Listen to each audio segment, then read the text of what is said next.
นายกรัฐมนตรีบินลงใต้เป็นประธานพิธีเปิดท่อส่งน้ำประปาลอดใต้ทะเลเกาะสมุยจังหวัดสุราษฎร์ธานีพลเอกประยุทธ์จันทร์โอชา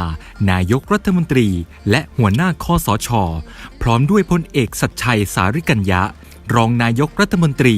พลเอกอนุพงษ์เผ่าจินดารัฐมนตรีว่าการกระทรวงมหาดไทยและคณะลงพื้นที่ตรวจราชการจังหวัดสุราษฎร์ธานีเป็นประธานในพิธีส่งน้ำประปาผ่านท่อลอดใต้ทะเลสู่เกาะสมุยซึ่งการประปาส่วนภูมิภาคดำเนินโครงการตั้งแต่ปี 2557 ด้วยงบประมาณกว่า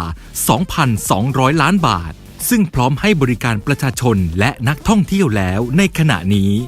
ทำให้ชาวสมุยมีน้ำประปาใช้เหมือนคนบนฝั่งโดยไม่ต้องกังวลแม้ว่าจะเป็นหน้าแล้ง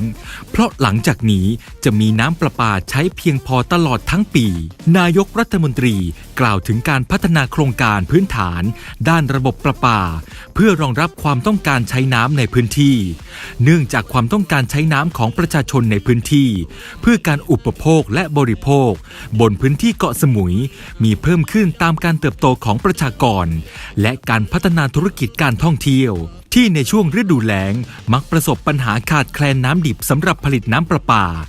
ซึ่งส่งผลกระทบต่อการดำเนินชีวิตของประชาชนและส่งผลต่อความเชื่อมั่นของผู้ประกอบการและนักท่องเที่ยว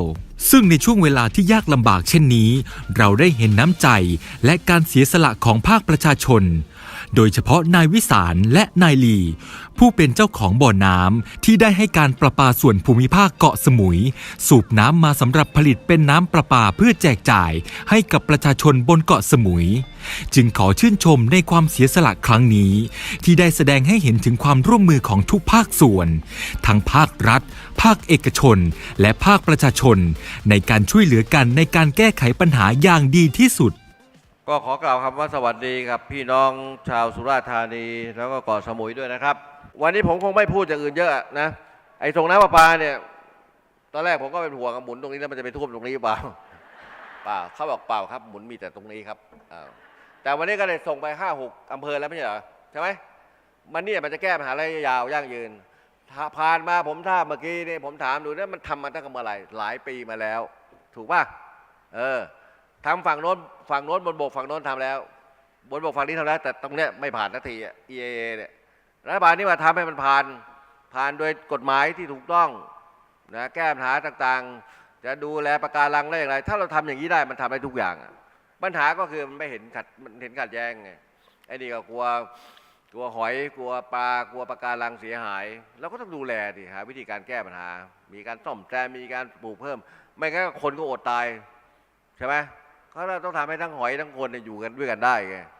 เรื่องปลาขอบคุณนายวิสารและนายลีอยู่ไหนเนี่ยมาป่ะนะเป็นเจ้าของบ่อน้ำนะที่ได้ให้การประปาส่วนภาคเกาะสมุยสูบน้ำมาสำหรับผลิตเป็นน้ำประปาบนเกาะสมุยวันนี้ท่านเสียสละเยอะนะไอ้น้ำประปานี่ไม่ต้องกลัวละไอ้คนของเก่ามันก็ต้องใช้เพราะมันโตขึ้นทุกวันไอ้ที่เอามาเนี่ยมันผ่านมา4-5 อำเภอใช่ไหมแล้วก็ต่อไปอำเภออื่นข้างล่างอีกด้วยไงนะมันก็ต้องเผื่อแผ่กันวันนี้ถือว่าเป็นการเปิดน้ำอะไรดีเปิดทานน้ำใจเปิดความรักไปให้ถึงคนอื่นๆเขาเราต้องอยู่กันด้วยความรักความสามัคคีเด้อสวัสดีนะจ๊ะขอบคุณท่านผู้ว่าขอบคุณทุกคน